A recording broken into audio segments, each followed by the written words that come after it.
Tom আর বুলডগকে জেলখানায় নেওয়া হয়নি। তাদের মালিক একটা পার্কে ঘুরতে গিয়েছিল, আর টম আর বুলডগকে সেখানেই সিকিউরিটি হিসেবে নিয়েছে। আর দূর দূর দূর, এতক্ষণ শুধু মিচে ভয় পেয়েছি। আমরা তো ভেবেছিলাম আমাদেরকে 14 শিখের ভিতর ভরে দেবে, এখন তো দেখছি আমাদেরকে ঘুরতে নিয়ে আসছে। কিন্তু আমার তো এখানে ভালো লাগছে না।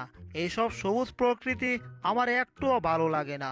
আমার সারাদিন ঘরের ভিতর বসে থাকতে ভালো লাগে, আর জেরিকে ধরে ধরে পিটাতে ভাল লাগে। কি রে, আমার মাথায় আবার ডিল মারলো কে? ডিলটা মনে হয় গাছের উপর থেকে আসলো।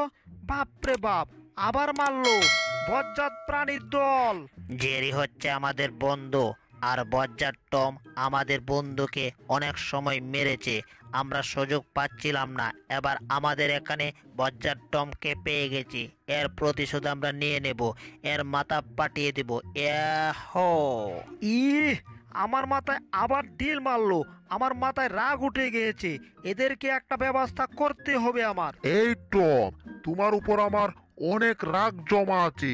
শুধু সময়ের জন্য এগুলো আমি ডালতে পারছি না, তাই বলছি এখানে যদি আবার কোনো ঝামেলা করো তাহলে তো বুঝতে পারছো তোমার কোনো অস্তিত্বই রাখবো না। তোমার অবস্থা একেবারে নাজেহাল করে ছেড়ে দেব, কথাটা মনে থাকে যেন। হ্যাঁ, ঝামেলা করলে আবার বুলডগের হাতেও মার খেতে হবে? বাপরে বাপ, আবার মাথায় ঢিল মারলো!